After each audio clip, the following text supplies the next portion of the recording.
Hello and welcome to Real 9. I am one of your hosts, Creepy Uncle Kevin, and that is... Dungeon Dan. And today we're going to be discussing the movie Godzilla Kong New Empire. Dan, what were your thoughts on this film? Good points. Lots and lots of kaiju fighting. Big fights. Not just the one big one at the end and a couple little ones before that. This was like lots of fights. Loaded with kaiju fighting. Yes. Bad side. Fucking human beings. Right.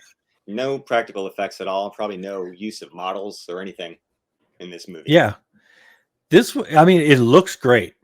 You know, you got to give it to them. Ever since the United States did the first Godzilla remake in... Actually, 2014, 10 years exactly. Yes. From this movie. They've really upped the game. Visual effects wise, so everything looks good. But I think for the King Kong versions, the King Kong movies, I think this one was really good, but it does have its problems for me. What about you? This movie's loaded with problems, but so is every good Godzilla movie or every Toho film. I mean, there was just a few months ago I watched Mothra for my first time.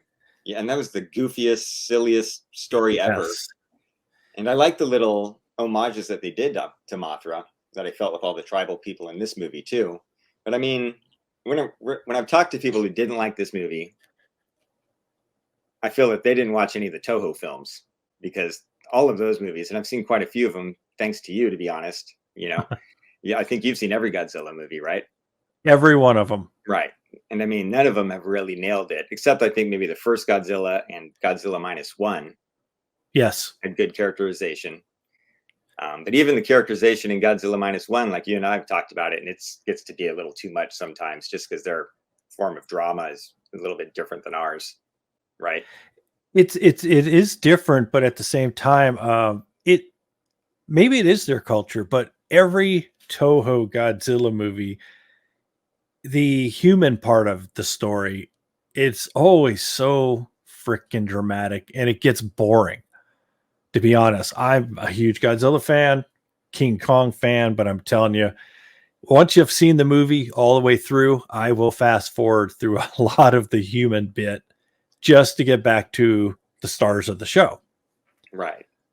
So, Godzilla -1 was a big leap away from that, and probably twice as annoying on the human side.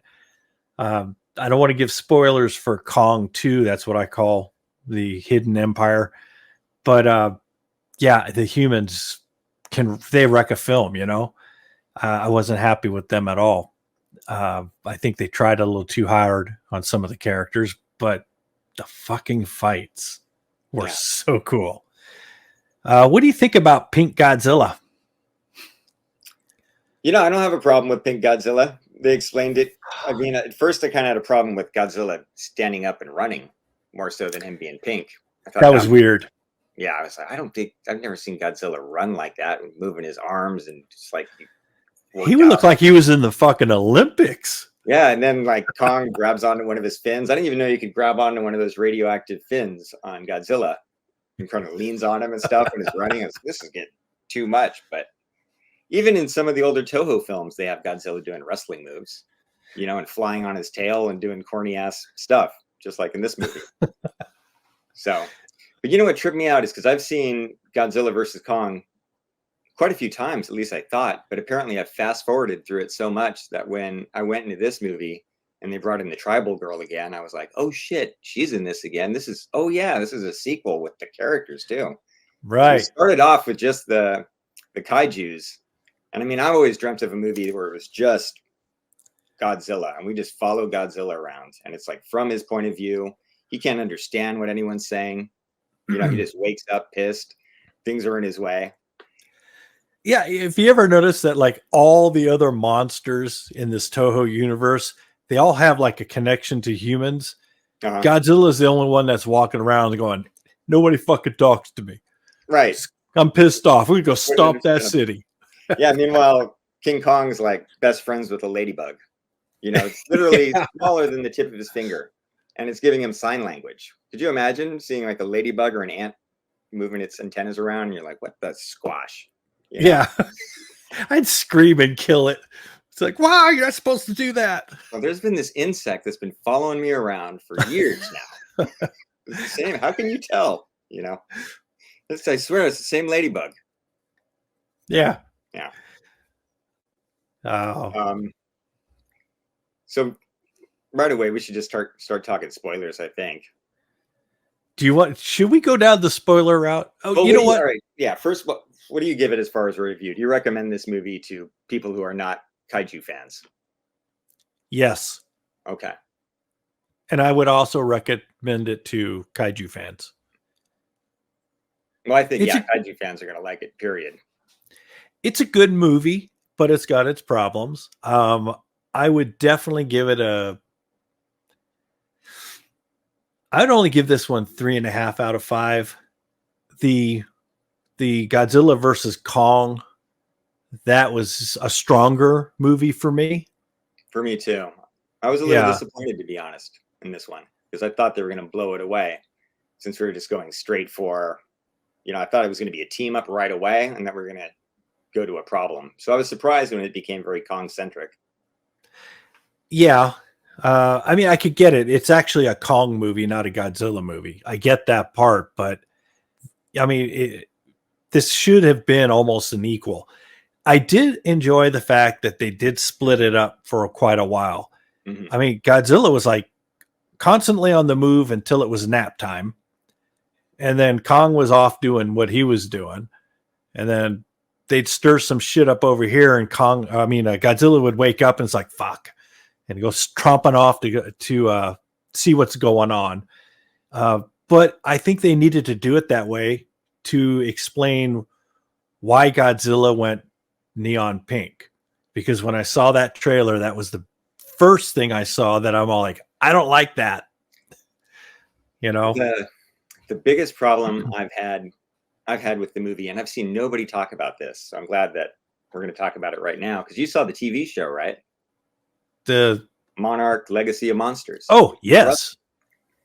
And that's supposed to be in the same universe. It's supposed to be the same Godzilla, right? Mm-hmm.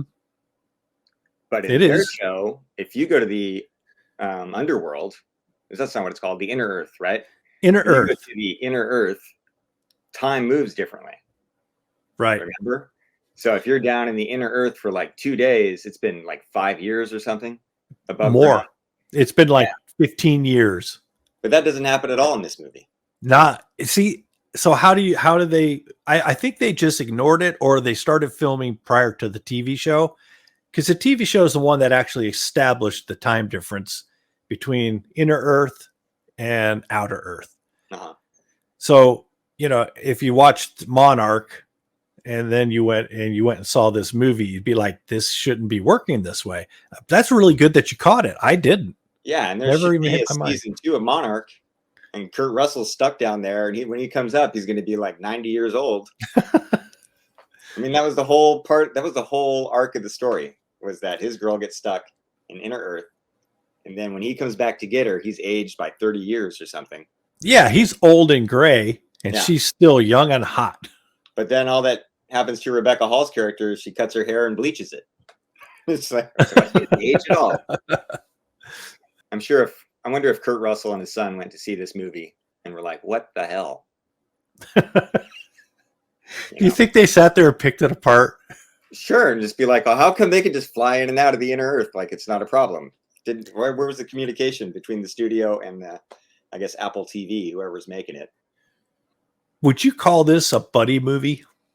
Because I call it a buddy movie. Godzilla and Kong all like, go beat this dude up. I guess. I thought it was going to be a little more of a buddy movie. Really? Really? Yeah, I mean, I thought it was going to start off with them teaming up. I thought they were going to find the evil right away. I didn't know we were going to walk around with Kong as much. But that was cool. Another plot hole, I think, that's in it. When he goes to get the main villain. Scar King? Yeah. But wasn't it that Scar King and all of his people were trapped in a realm? I don't think they were trapped. What I took from this was in Middle Earth that there were pockets within pockets. I think if I just saw it last night, so to me, Scar King was looking for a portal, but it could never find one until a certain part of the movie, and that was his goal. I mean, at first I thought he was just going there to finish Kong off, but it seems more like it was all about that portal. Mm-hmm. So, and then basically you just took the fight from Middle Earth up to the surface where shit gets destroyed. Right. I gotta tell you, being a human in the fucking that universe must suck. Yeah, they need to take care of Godzilla right away. It's just ridiculous. The first sequence when he comes out of, where is he? Where was he sleeping? In the Coliseum? Oh, he was, yeah. It was in Rome, in the remnants of the Coliseum. He was just all snuggled. And he's just destroying Rome. I don't know, man. Last. And I would like them to keep a continuity of it if they're going to continue another movie of all the towns that are destroyed, you know? Right. I would have to say that that's part of the Americanized Godzilla King Kong thing, is that, you know, you have to destroy some landmarks. Yeah. And what's his name? Totopoulos and Devlin that did the first American Godzilla, the one that I always called Reptar. Mm-hmm. You know, all of their movies are all about taking a well-known landmark and fucking it up. Independence Day, Godzilla, it didn't matter what they did. They took down something major. I think this group is doing the same thing, only a little more subtle. And I got to admit, I like watching shit that you see on pictures all the time just get destroyed. Yeah. For no apparent reason. Pyramids cut in half. Yeah, they fucked up those pyramids, dude. Yeah. There's no repairing that. You know, I saw it in the trailer, and then when I saw it last night in its entirety, I don't know what I think about Godzilla running. That just looks so fucked up. It did sit right with me. I'm like, fuck, you probably shouldn't have done that. It did look strange. Do you think that the little mini Kong, what was his name? Suko. Suko was his name. It's weird that all the three characters that they brought into the franchise started with the letter S. I thought that was, there's Scar King, Suko, and Shimu. Shimu. Like, Suko and Shimu are new characters? Okay. So I see where you're going with this. Is there something they're hitting towards, or is there something they're setting up, or is it just weird coincidence? Because you're right. I was going to ask if you think that Mini Kong is Scar King's kid, since he has reddish hair. And they were also showing, I guess, that in the scene where they show all the apes with lavas, there are a few female apes in the background that have little red chimp type apes. Yeah, I think you're right. I think it's Scar King's kids. Yeah, because all the other apes that are there are all dark haired. I think it's like, I guess Scar King basically took over Kong's tribe, right? Which may have been like the reigning tribe. I mean, if you go back to Godzilla versus King Kong, it's kind of established that they had the big haul and all this stuff. I'm thinking Scar King did that. Now, here's the weirdest thing, and maybe it's just a perspective, but I always noticed that anytime they saw a handprint that was not Kong's, it always looked like it was far larger. Yet when the two squared off, they were actually pretty equal in size. I know. I was kind of disappointed in that. I thought he was going to be much more like tower over him. Right. And you know, I had some problems with Scar King, but I have to admit, I kind of liked him. He was like the ultimate of bad guys. But did you notice when the first two, they first met, did you get the vibe with the body motion and stances that Scar King took, that they were portraying him like some fucking backwoods hillbilly squaring up? Because he's all like, he just had this one shoulder drops and his head's all cocked. And I'm like, what is this, a fucking moonshine movie? What are we watching here? It is, but he also had kind of a gangster look to him too. He had kind of a gangster thing. He So was this ultimately bad. hillbilly, but also kind of like Black Snake Moan or Samuel L. Yeah, Jackson kind of has that stance too, you know, and he's holding the chain, right? maybe that's what they were Reminded me going of that, for. 'cause he had looked like he was almost had a chain around his neck too, and he comes out. There was certainly a lot of slavery in there too, hinted at, you know, because he has Yes. conflict with slaves, and that thing even looks well as a whip or a chain. It was basically a whip. Uh, You know, I mean, it was built out of something different. And as far as weapons go, that was actually pretty neat. I liked it. that was weird. So what he was able to control Shimu because it seems that he broke off a shard of Shimu. Broke off a shard. I think it came off of one of Shimu's spikes. Because you notice whenever he was going to do his thing, he would always turn blue. I think it was a shard. And there was a scene where they explained that you know he controlled it because it caused him pain, so he's being controlled through pain. Which when it happened, I'm all like, well, that's kind of hokey. I get it, but later in the movie, it's all like, you know, that worked plot wise. That worked, I think. Shimu was basically just another slave. Yeah.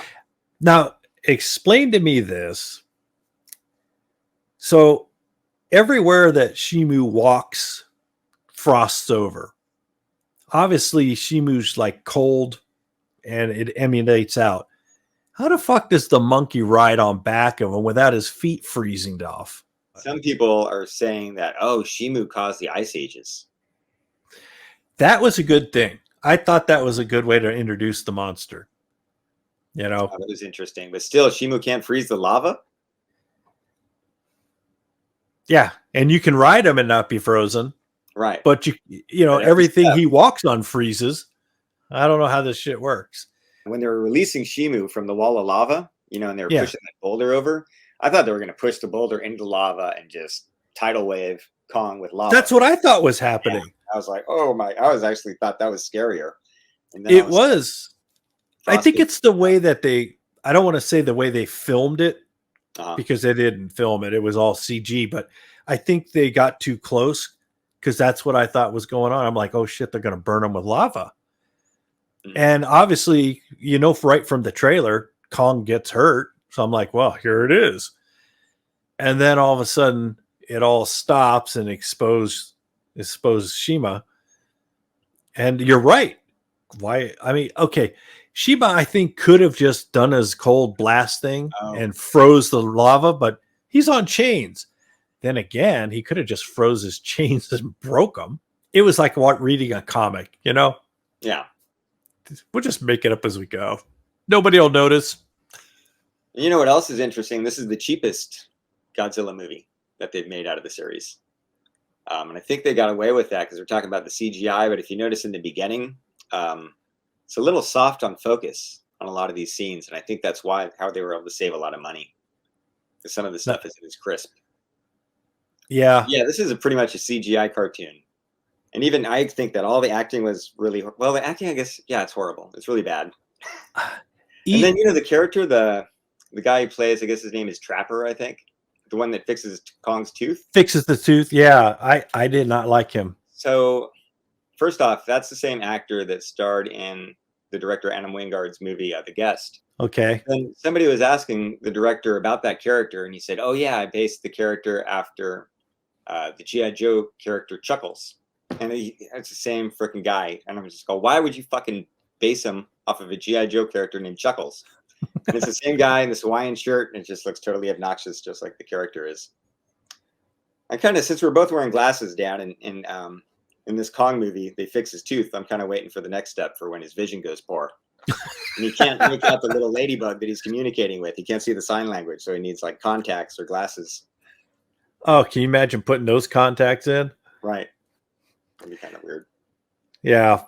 The whole concept of the metal brace for Kong's hand, that was pretty fucking convenient.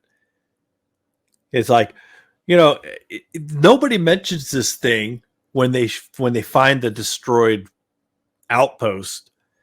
But, you know, when they need to fix Kong's hand, they're all like, well, by the way, that destroyed outpost, that was really a secret lair for one of my inventions. Let's just go get it. And he gets it by himself with the helicopter thing. I'm like, really? You don't need like 5 guys to go down there and hook shit up for you. Yeah. Goes out by himself, picks up this humongous, it must have been ungodly amount of tons of weight of, steel, and just flies it over, drops it on Kong's hand. And of course it's all fucking, Marvel mechanized. So it just drops, he wraps around and clinks. And of course Kong's like, oh. Yeah. And then it's like power. So, oh, not Project Superpower. I forget what they call it. Calls it in. We're going to do this superpower project. What's that? Fly right into it. But it was kind of nice. They didn't waste their time explaining it. Even the second time I saw it, and I was like, this is so stupid and silly. But then they just got it over with. Okay, he's got a metal glove on. Let's go. And just like, okay, kind of cool. Who cares? I mean, the Funko Pop looks cool. What are you going to do? They probably made it first. They're like, gosh, shit, now we got to do it.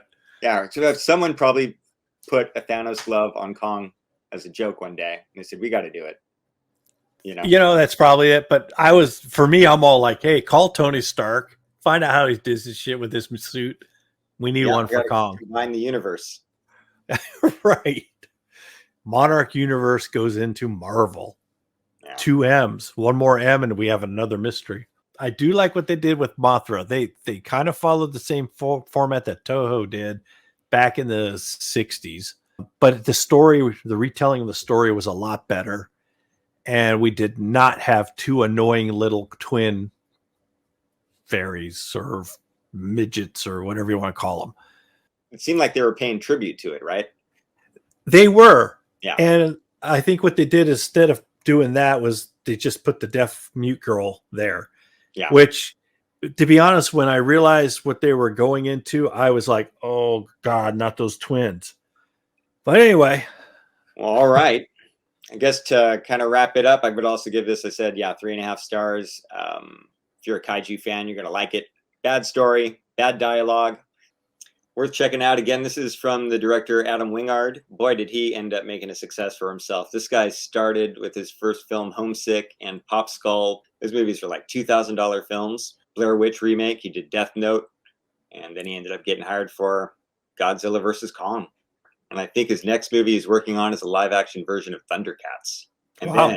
But I'm actually kind of excited about seeing, I don't think it's going to be good, but I'm excited about seeing a live-action version of Thundercats just because it's going to be, I mean, how are you going to do that? It's going to be weird. Yeah. I want to see Snarf on the big screen. And I mean, not live action, but it'll be a CGI movie. We'll see. Yeah, but still. Yeah. I don't know about that, man. It's a bad idea, I think.